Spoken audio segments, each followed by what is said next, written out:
So a very good afternoon to all of you. This was ideally supposed to be morning, but then it's turned to afternoon now because apparently some of the session started late. And before we begin, may we request the organizers to please ask the people outside if they would want to join in, because this promises to be a very, very interesting session, and people who love blockchain technology are going to love this particular topic, the ICO, the hot topic of the year 2018. Right? My name is Danish Manzoor, and I am the executive editor for International Business Times India edition.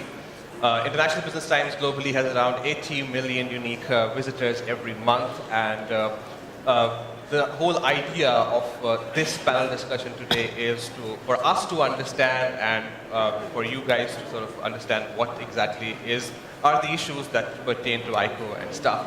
So, but before we begin, it's very important that all of us are here. I see some of you on your phones and some of you are talking to each other, which is good. You should communicate. But are you guys with me? Just tell me in a loud yes. Are you guys with us today? Yes, louder. Yes, wonderful. All right, so we'll just kickstart the session today now. We'll begin with the future of ICOs and talking about the qualifying ICOs and what exactly is it that investors are looking at in an ICO when you go for it. So, Samson, I'll just begin with you over here. How exactly, what's your take on this? Okay. What is it that investors are looking at for in ICOs? Right. So we do a quick one introduction? Sure. Oh, please. Okay. Hi everyone. My name is Sam Lee. It's such a great pleasure to be here. Thank you for having me.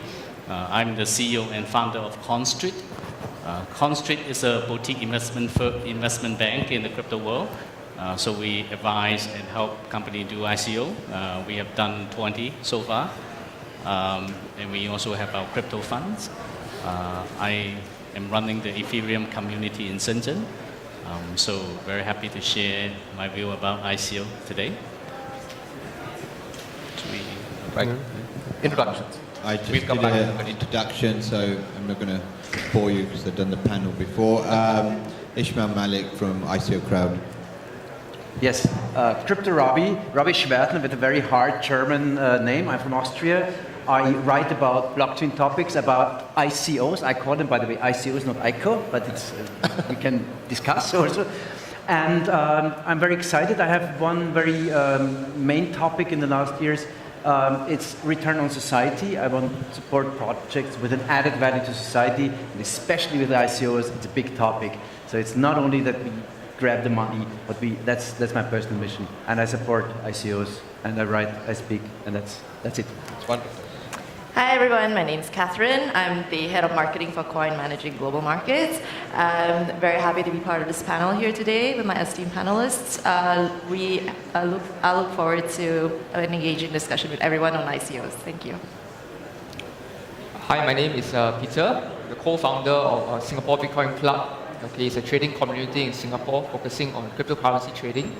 For today, I'm wearing the hat of Singapore Cryptocurrency and Blockchain Industry Association. So I myself am co-heading with Catherine as well on the Digital Currency Subcommittee in Access Association. This is where we do a lot of consumer education, okay, to allow people men on the street understand about the risks and potential of cryptocurrency.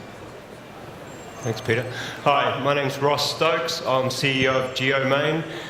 It's a global addressing platform. We are taking this through to an ICO as part of our business model at the end of the year. I've also advised on a number of a number of businesses on their ICO execution. This is a fantastic topic. I'm looking forward to diving into it. Thanks, Dan. Thank you very much. So I need to apologize to you guys because I completely forgot sort of asking them to talk about themselves, so excuse that. Now, coming back to you, Samson, about the original question, what is it that you think that investors are actually looking for in a startup, in an ICO? Right. Well, as we all know, this space is changing very fast. So investors is also getting smarter and smarter. So what happened last year and even beginning of this year until now have changed so much. I think given what we experienced about the market in the recent months about this, investor now is much smarter, right? When a project is presented to them, they will pay a lot of attention about where's the actual usage. that will comes in after the token list, right? Because we see all the marketing is being done during the ICO period. There's all the communication, so people buy in, but after listed, a lot of the company become very quiet, and this period that when they raise money and after they launch the product, if the actual utility coming in, have some timing, right? And that's usually how it's dip. So investor now is more concerned about the length of this dip period, and whether there will be actual real utility usage happen. Right. That's my understanding. That's pretty interesting. Ross, do you have something to add here? Yeah, I totally agree with Sam's point. If we look at the way the ICO process has evolved, the due diligence is now coming in from a more sophisticated investor market. Well, actually, they're purchasers when you talk about tokens, not so much investors. And if you look at that in itself, gives a good indication of where things are going. What is the use of that token, and can I use it straight away? This is a big factor when we're looking at now timing of ICOs in relationship to platforms being ready, and can that token be put to use? And that also then is self-serving because of the tokens in play. Once the token generation event is finished, then you've got genuine supply and demand rules coming into play, not just speculation around tokens. So I think this makes a lot of sense. It's going to force a lot of businesses running ICOs to really look hard at investing well pre-ICO in their platforms, in their communities, and being genuinely ready to do business. Right. So there's something like, somebody who wants to go for an ICO in a company, like what is it, when you talk to investors, right, the white papers is what we look for, and some people think just the idea and a good team is enough. But is that enough? So let me add to that. So Coin runs a trading exchange and listing platform for ICOs. When we onboard projects, yes, we consider the strength of the management team, quality of advisors, the quality of the tech. However, timing is also very important, as Sam and Ross mentioned, because if the utility of the token is not sustained, then you'll see a natural dip in the performance of the token on the secondary exchange, right?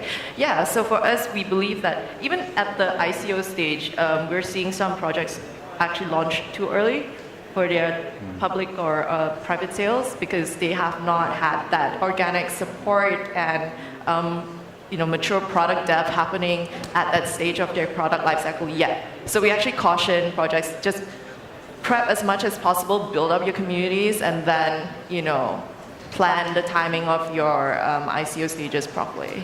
Right. Yeah. So timing is pretty important over here. Peter, would you like to add something? Yeah, I think for coming back to the point on what investors are looking out for, I think besides we're looking at technological innovation. I think consumers nowadays they're more savvy, and we are finding how we can evaluate ICO with some practices. Okay, we are looking at, I would say, more financial soundness, financial clarity. So ICO or companies doing ICO that have certainty, better certainty in their project roadmaps, exit strategies, shareholdership. These are good, indications, especially for investors. I do not only want, a project to invest that is, on the technological innovation side, but I want a project that I know that my investment is, being certain for, and also on regulatory frameworks that this ICO company is prepared, if one fine day, that I would say our regulator says that the ICO is a security token, what are the precautions that might take? Because I don't want my investment to lose overnight. Right. Robbie Crypto. Yes, when I listen to this, I have a problem. Right. I hear just buzzwords, ICO, disruptive platform. I miss stories. I miss passion. I miss a lot of things which really where people fulfill their dreams. Because why are we doing this? Blockchain is a database. Okay, so blockchain is and this is for the world outside, very boring. Because they get yawning, and they keep saying, okay, it's a database. But it's a tool for fulfilling a dream, and I often miss this dream. So if we talk about ICOs, it's just a means of a dream we want to fulfill. And we shall not forget, even Bitcoin, the famous coin, was a political project. Because in the very first blockchain block, it still says Chancellor on bailout of banks. So it was a political message, and it's often forgotten. It's all, when I hear these VCs and fund managers, it's about how much money and 100 millions. I miss the dream, and I want to talk more about the dream, because if we talk about ICO or IPO, we can talk long about IPO, but it gets boring, maybe also the auditorium. I want to see these dreams. I want to see projects like, I don't know, there is environmental projects on that, on blockchain. There's wonderful project universities involved in this one. So I would like to go more towards the dream and not towards the tools. What you actually mentioned is pretty interesting, because we sometimes end up losing sight of the fact that what exactly are we trying to do in the first place? We go like this. It's not even like this. We go like this. Right. So I think this is very important, that the use cases, how do we sort of make our world a better place using blockchain as a technology and ultimately creating products, creating tokens which actually will help making the world a better place. That's actually quite an interesting take, that founders usually forget that they focus on their building up their teams, they focus on working on their tech, working on their product, but the end user is something that people end up mostly forgetting about in this race of raising money, raising tokens and stuff. And the same thing happened with the startups as well. Yes, what I see now, I also do consulting. I'm advisor or nanny for these ICO babies, yes, because they to avoid the biggest mistakes you can do with token economics, and we do that. But what I see is that often the founders even, they talk about the platform and then and then I say, okay, what is your story? Why are you personally doing that? And then they say, yeah, because this technology is so perfect, blah, blah, blah. And he ends up not with his personal, he ends up with the head, but not with the heart. And I want to see the hearts. And we have outside in this room really nice projects where you can, and when you look at it, and that's why I also created this Return on Society hashtag and this initiative, to really remind people and actually kick their asses to bring them back to what is it about. Right. So Ismail Malik over here, right? Yes. You're a journalist, so let me put you in the shoes of an investor for a second. If you were an investor, what would you look for in an ICO?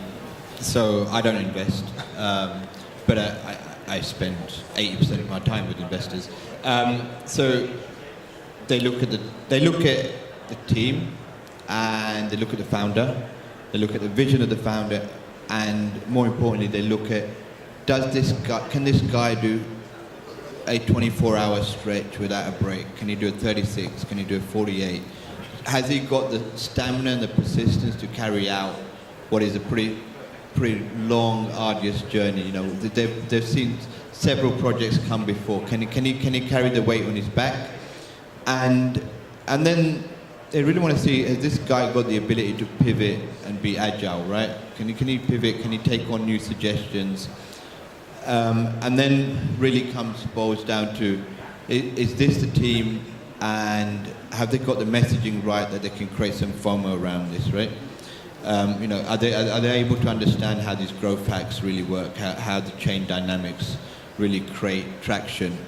And if they sense that, feel that, they ask that, they're going to be looking to take an allocation before they leave that room.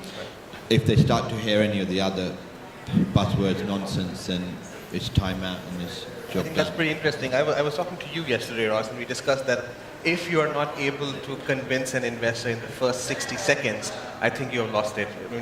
It's the first 60 seconds that when you're explaining to an investor, this is my idea, this is what I want to do, this is my white paper, this is where I am with regards to my tech, and you're sold at that very moment. I met quite a few people here yesterday, and I was actually sold personally, like in less than a minute. I love the idea, absolutely.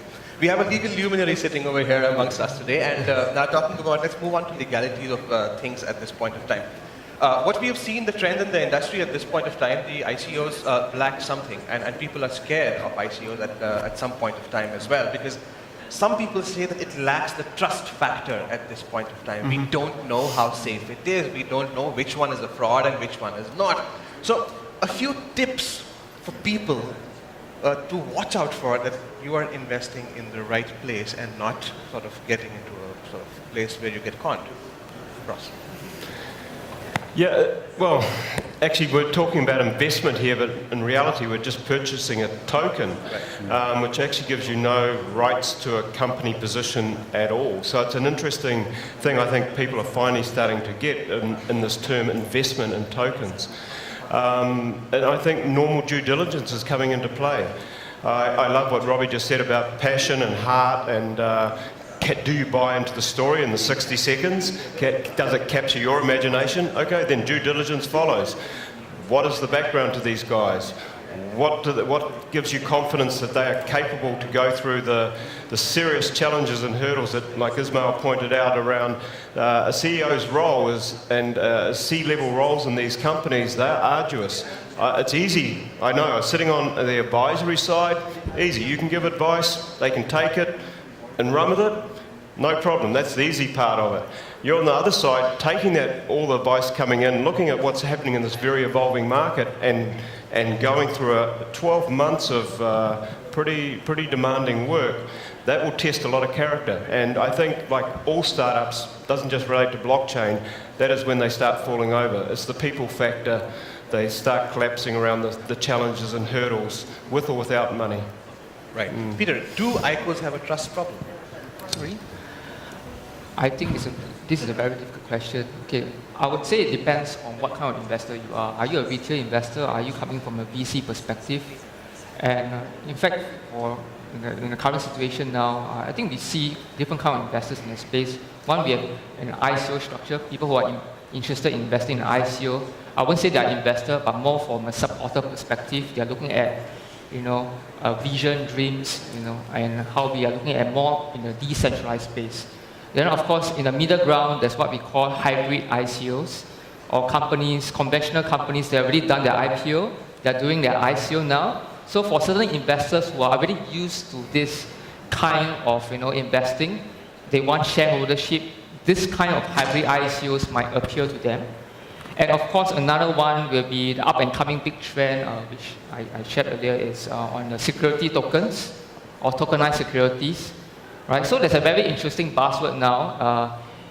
In the current state is what we call ETF, right? ETFs, exchange-traded fund. But ETF have a new meaning called equity token funds. Equity token funds or equity tokens. I think this is the next big thing. We are talking about digital tokens, okay, that is backed by real-world assets. This is a very big interest area where investors are also looking at. Right. Yeah, to add to that, so we're looking at a regulation, a maturing of the space, and as a regulated exchange in Japan, we have to employ best practices as advocated by Japan FSA in our ICO onboarding framework as well. So for our product, ICO Mission Control, where we help run ICOs on behalf of token issuers, they expect us to do proper AML, KYC checks on all their participants. We have to do our internal due diligence on a token issuer themselves before we onboard them. So again, that whole rigorous process of doing background checks on the founders, really understanding their tech, looking at their smart audit, things like that, that we have to really deep dive into it, and the token listing committee has to approve it. So there's different models like that for exchanges. I think GBX has the sponsored network where they actually onboard advisors in the space that actually qualify the projects before they get onboarded into the exchange. So we're seeing more of that validation model in the space, and that's where I see ICO Advisor is also adding a lot of value, right? Because you need projects need that hand-holding, that help, that guidance to really navigate the space, because it's pretty scammy. Like, investors lose their pants, you hear of hacks, up to 90% of ICOs actually, I think, are scammed. So we really need to be very vigilant in building trust in the market. It's just so important. Right. Yeah. You yes. Add there. Let's say, how to attract investors' fund. An ICO is a very fragile body. It has actually the problems of an international corporation, a multinational. They have to deal with international teams. It's sometimes hard when I talk to people, where are you based? And they say, yeah, we have some stuff there, some stuff there. The company is there, but actually most of the coding is done there. So they have an intercultural problem. They have a tax problem. They have a problem of time zones. They have so all these problems, and they are just startups. They are just very alone. And so what I usually advise them, it's give them, first of all, the good energy that they can make it, that they need this psychological support of, like this, you know, yes, you will make it, it's okay, the idea is good, the little plant will grow. And also one important point is not to go directly to investors, to really try to be this beauty contest. And by the way, these 60 seconds of attracting an investor, I highly object this. This is our culture, these beauty contests. And to be and to make everything in 60 seconds. Yes, but maybe we are living a post-Warhol, Andy-Warhol world, where these 15 minutes of fame, maybe it can change into more in-depth.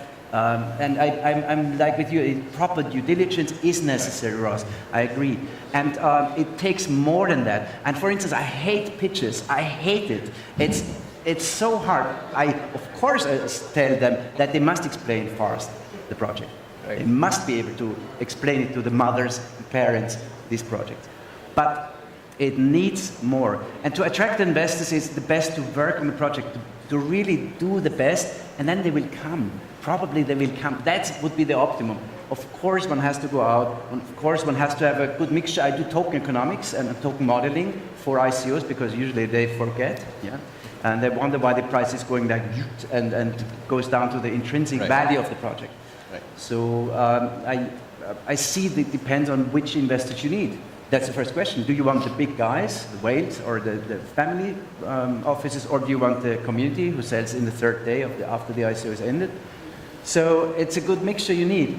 And so what investors are we talking about? Right. I'll move to Samson here quickly first. Samson, there are some of the ICOs which sound too good to be true at one point of time. Now, how does one sort of stay aware and make sure that we don't become a victim to a fraud? Right. Well, I think there's actually two aspects to evaluate a project, right? First of all, it's a strategic aspect that you look at the project by itself, as many of the guests have mentioned, point out about the team, the business model, the token economics, whether it's a good project or not. But then there's still a technical aspect of how to invest. A good project doesn't necessarily you need to invest in the ICO, right? Because you need to look at the technical aspect of really expecting how the tokens will perform after listing, right? If I tell you, okay, this is the best project, of course, it's go through the filtering, you have to select the project.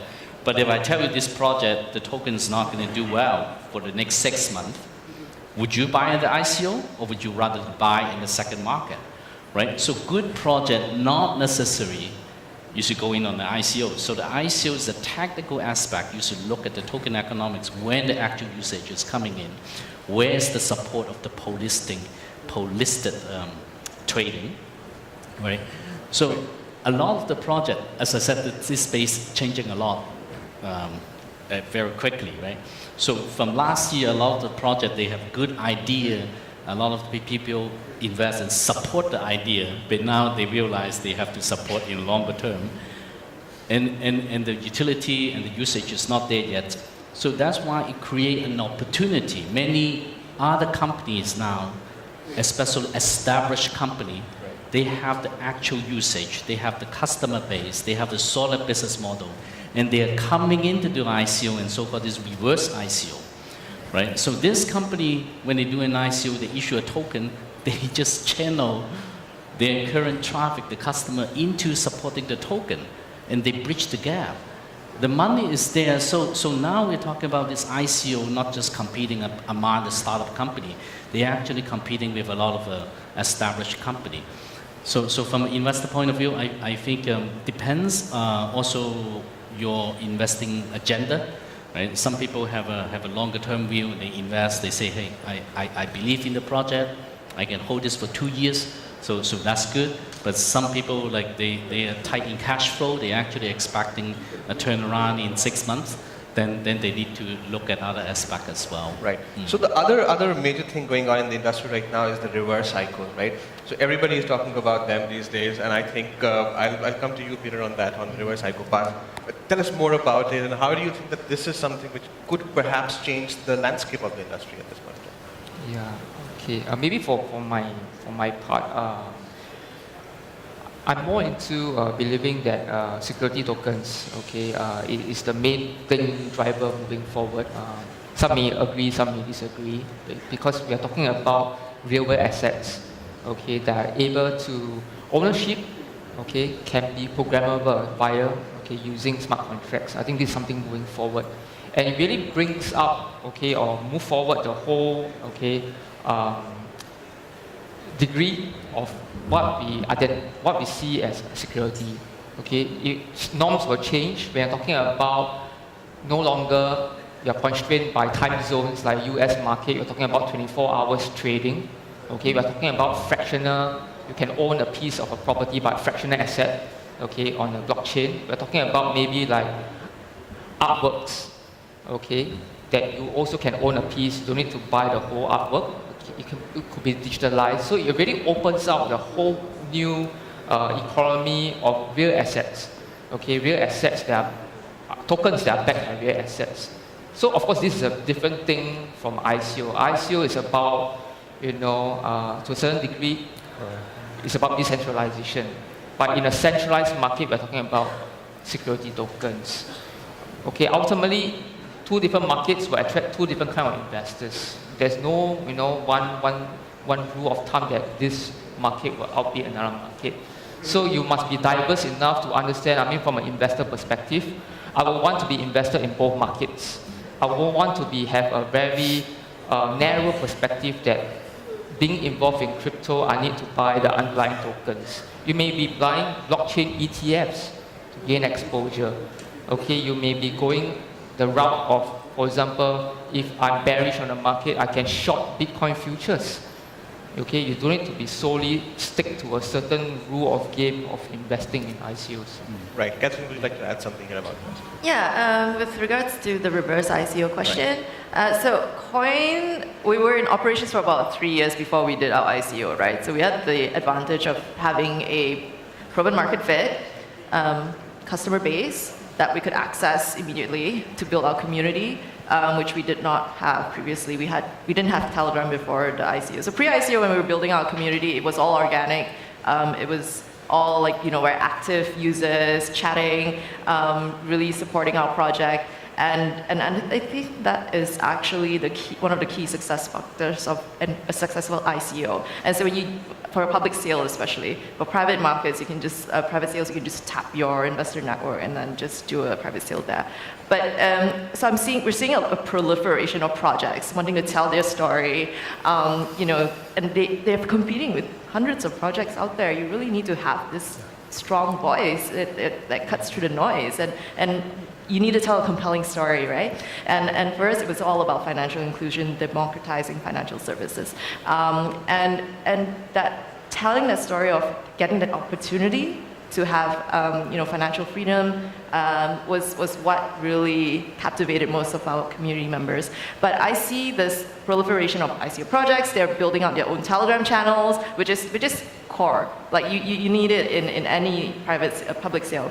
And they're buying followers, and when you go in, you see 10,000 people, which is great. But they did it in a matter of 3 weeks, and you're seeing just silence, like cricket sounds, right? Like just, if I'm an external community member looking in your community and it's dead, it just, it doesn't really inspire much confidence in your public state. Yeah, so that organic community building takes time. And as Sam said, that's where existing businesses have a huge leg up. Right. Yeah. I'll take this to you, Samson. Imagine an established company with rich cash flows going into ICO, and as opposed to a startup going into ICO. Well, this is happening now, right? So, but a lot of those established companies, they are listed company. Right. So when they do an ICO, originally they're regulated companies. So when they do an ICO, they have to go through a lot of filing. So this also lead to the next demand of the security tokens, which I think it will be the next big wave of ICO. For the legal perspective, security tokens is very doable because a lot of the regulators, they are actually taking application. From my understanding, Singapore also approved a few. The question before is when people have the security token, there's no exchange trading the security token. So now the exchange is catching up. You might pick up the news a few days ago now, the US SEC officially approved Coinbase will be able to trade security tokens. And I will see like more exchange might be coming into the space, and I'm sure Con have a plan as well.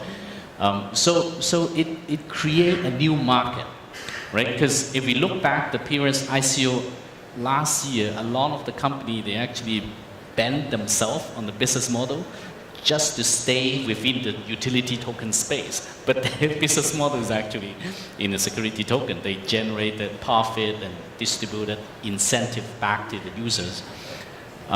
So that's the reverse ICO space. But there's still a lot of startup, right? ICO is still a very good channel for startup company to build the business. So it's also evolving, right? Because the VC is losing a lot of deals because of the ICO. So now a lot of VC, they evolve themselves and become pre-ICO VC. So we see even startup company now, they're getting more and more professional because they got some seed money from the VC. Instead of just pure white paper a concept, they actually build some prototype with the seed money. So when they go out to the market, it's sort of like bridge and narrow this deep period.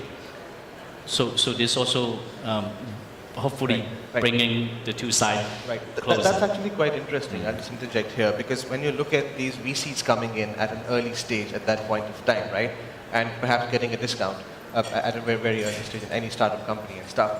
But what happens if there's no lock-in, if they end up sort of selling it off very early? Oh, when the VC comes in as a PICO VC, they're actually taking equity. Yeah. Right? They might take a little bit token, but they still want the equity. But to them, ICO become an exit.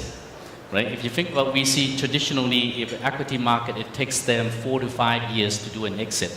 Now it's 4 months. Right. So it's very attractive to them. Right. You want to Yes, or 3 days. 3 days. if you're unlucky. I mean, we talked in the beginning about fraud and trust, and where it's. I will now try to do what I asked the others. I will also give an example. I also really got hit hard. I supported a charity platform on blockchain. It was so nice, really. They wanted to raise funds for Africa, and then they put the platform back up, and I said, wow, that's so return on society, so nice. And it was Eastern European platform. And when I look back now, I could have realized, you know, it was these guys, the big cars in the background of the pictures and the big watches. Still, I thought, you know, they told me nicely, they were good marketing guys. So yes, and I was on board of that project. Finally, there came a US CEO in, and finally he told me, Robbie, do you know, in this preface, there is no money in the account. They took it all. And I said, oh my God. So, yeah, and then finally we left it, and we could not really prove that it's fraud, but it was obvious. So sometimes, and how you, if it's in Eastern Europe, how you sue somebody there. At least it taught me a lesson to be very careful, and really try to, when I enter an ICO as an advisor, first of all, it doesn't take me 60 seconds. It doesn't take me 15 minutes. It does me sometimes take 2 or 3 months. And only after the third time they write me, I enter, and then I look at it, the white paper. I come from research. I manage a research fund, a smart cities fund. I evaluated projects. I still have an ongoing contract with the European Commission evaluating projects, research projects. I do this now for white papers, and white papers are sometimes what they are, white. Right. Not a single intelligent sentence on it, just copied from everywhere. So what I want is, I want projects which make sense. For instance, I mentioned this these environmental projects, they're outside even here, excellent projects in terms of data protection, even gaming. Yeah, it's fun, why not? And gaming makes so much sense for utility token. Right. Yes. Right. Does anybody else have something to add on this reverse ICO thing? Would you? Yeah, I saw this in Tokyo at a conference where there was a panel speaking on this. 4 founders of established companies that already had significant markets in their businesses, and they were doing reverse ICOs. And I think it's a very smart thing. I think investors will look at these very carefully because of the established business model, proven profitability, proven cash flows, and this is just a great way to increase the capital base for expansion without too much risk. If it doesn't work, they just continue business, right? So I think it's going to be a very popular theme as we go forward. I disagree. What is a reverse ICO? Well, who in the room this knows is what a reverse ICO This is the label given to it. What is a reverse ICO? Okay, so it's Do we coined know? reverse ICO in that it's an established business using an ICO in their capital raising efforts rather than going to a Series A or B or finding further VC money. So it avoids the current shareholders being diluted through going to the normal equity channels. So that's what they coin reverse ICO. So it works, it's there, it's an option. So I do see it as part of the ecosystem going forward. My concern though is that really what I loved about the concept of ICO is the startup model, people bootstrapping a business and getting people to buy into their dream and vision and being able to raise money without giving away their company to seed funders. So I think we're going to see a hybrid move, and I'm seeing that already this year, where we've talked about equity seed money coming in, taking a smaller percentage, enabling an ICO to do this, what would typically be a Series A round, and original shareholders or founders not being diluted heavily. So I think we're going to see a merging of the different models and finding a more fair ground. Right. So when you talk of reverse ICO, one thing that you cannot not talk about is the hybrid ICOs, which I was just talking to Peter about a while ago. Peter, would you like to add on that? Okay, I think as what I mentioned earlier, there are companies who are already established companies. Previously they IPO'd and now they go into ICO, because we have to understand that IPO is more from a venture fundraising perspective, but ICO is not about just raising money, it's about building a community, building a community of users, which this actually brings your project forward. It seeds your project, okay, I would say internationally, right? So this is the noble goals of an ICO. So we can't discount the role of ICO, right? So what's the best of both worlds? Okay, to be less realistic is that you are able to do an IPO, or maybe you want to do an ICO first, and in future to bring better confidence to your investors to stay invested. Okay, you can do an IPO in the future stage. Right? This will set yourself apart from other companies which are, to be honest, just preaching on their dreams. Okay, because it's very important to have accountability to your investors, especially your early investors. Of course, VCs, they have their own VC metrics. They can lose money, it's okay. But if you're preaching to retail investors, you don't want them to lose their money. Okay, and this is where it points to maybe one last thing I want to share is that one way also to evaluate projects is that how their founders or how the management team are familiar with market trends. And this is where the market timing of doing an ICO is important. Just imagine if you're doing an ICO in November, December. Of course, the project is successful. Okay, but just imagine your retail investors who get invested, who believe in your dream of holding on, they'll be losing minus 80% drawdown.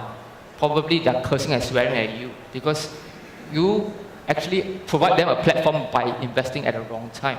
And now the bearish market is a good time for companies who are having the ICO mandate or say dreams to do good stringent checks, to do better preparedness, and do your ICO when the bull market returns. Right. So far we spoke about what is it that investors are looking at in an ICO. We spoke about the trust factor, which is missing at this point of time.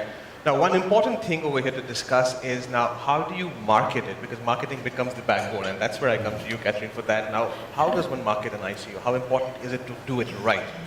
So I actually echo Robert's view. Building that compelling story is very important. And look, anyone can, the beauty about ICOs is any startup, any public company can participate, right? It's just that building a strong organic community takes time, and I feel that sometimes a lot of ICOs that launch too early to sale without having a robust, very strong organic community backing them. So, like I said, you go into Telegram, it's all quiet, it doesn't inspire confidence. Public sale goes live, tanks, coupled with bear market. So it's very.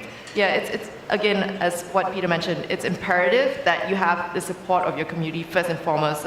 One project that I was watching closely when we were doing our own ICO was QuantStamp. So we're friends with QuantStamp. We've done an MOU with them as well to audit, to do security audits on smart contracts. So they were a small startup, right? They came from nothing. They were Y Combinator back, but that was after their ICO. So they had this strong core group of supporters that believed in their tech, believed in what they were doing, the vision and mission.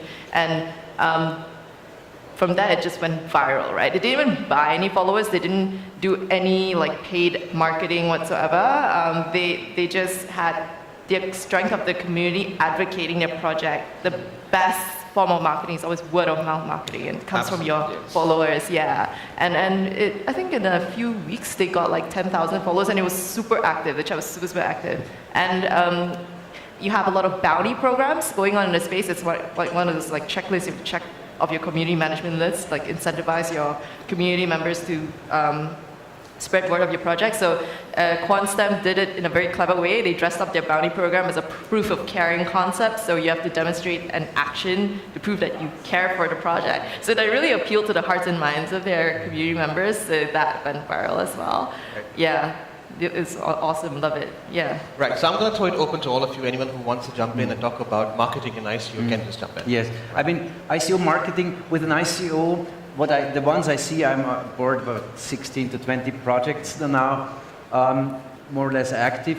And what I see is some can do the technology very well. Some address, and we have heard Aerocoin, they bring Leonardo DiCaprio in. That's interesting. Also the project yesterday we saw with the Korean K-pop band. Yes, it can be done. It needs, often I say to these techie guys and these nerdy guys, please bring a testimonial who is very far from your business. And also name, please use a name which is not linked to the product. Like we have a very famous company, a computer company got famous, and they used the name Apple to call the product. And Apple is far away from computing, and there is Mango for fashion and so on. So look somewhere else except in your business. And so widen up.